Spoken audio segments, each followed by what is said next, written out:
Seiko just released the new Samurai. I wanted to say all new, but it's really not because it still has the 4R35 movement.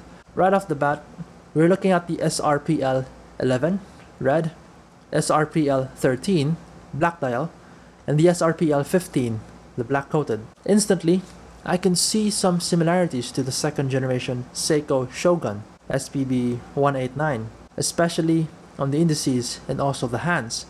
They made it smaller. I really liked the monster hands on the second gen Samurai, which I have here on my Seiko Blue Lagoon. It looks sharper and more angular. The whole watch itself looks angular. The newer ones look less sharper. There is still the spirit of the Samurai in this new watch, but I can't help but think of it as the Seiko Bullet SKX A53. The indices look closer than the Shogun's much sharper ones. Okay, so Seiko has been going around with this trend for a while by decreasing the size of their watches, and the new Samurai gets the treatment. Now at 41.7mm, coming from 43.8, a 12.3mm in thickness from 12.8, and a longer lug-to-lug of 49.5 from 48.7. Visually, you can see that the edge of the case of the new Samurai didn't follow that deep curve from the old one. And this part of the watch is my favorite in the Samurai. When I wear this Blue Lagoon, I usually look at it from an angle and I see how the end link just drops and the side drops. It just looks so refined and sharp and nothing like any other Seiko dive watch.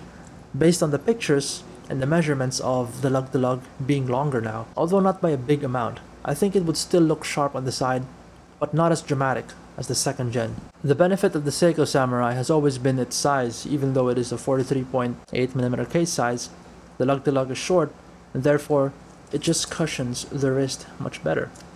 And that's the reason why a lot of Seiko enthusiasts can wear the Samurai even if they have smaller wrist size. The new gen still has a hardlex crystal and the same 4R35 movement, and the bracelet also has been reduced to 20mm with your typical Seiko clasp, which looks similar to the Seiko Sumo, which I had before. I think the red color is nice, but they gotta find a way to put an orange in there. I mean, it isn't a Samurai if there's no orange variant at some point.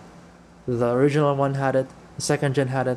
The only thing I'm disappointed that Seiko removed from the Samurai is at the edge of the watch, opposite to the crown, there's this bevel area right here which is high polished because the rest of the watch is brushed.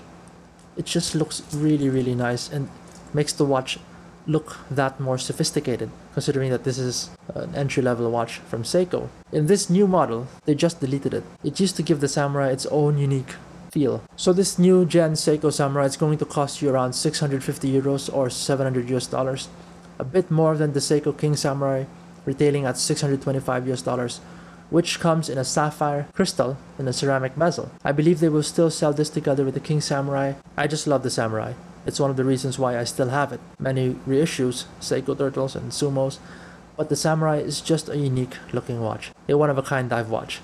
This new one doesn't look too bad, but it lost a bit of tactical sharpness to it. That's just my opinion, of course. I think this is an upgrade considering it is an entry-level watch right above the Turtles and the Baby Tuna and even the Seiko Monster, but not enough to be mid-tier by the lack of sapphire crystal and ceramic bezel. What they have here is an aluminum insert, and it also didn't have a movement upgrade, but personally, I had less issues with my 4R35s compared to my 6R35s.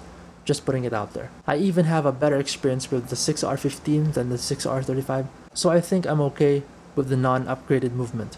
My only wish is for Seiko to release an orange dial. Do it, Seiko, and I'll forgive the new Samurai's lack of sharp edges. Till next time, stay safe.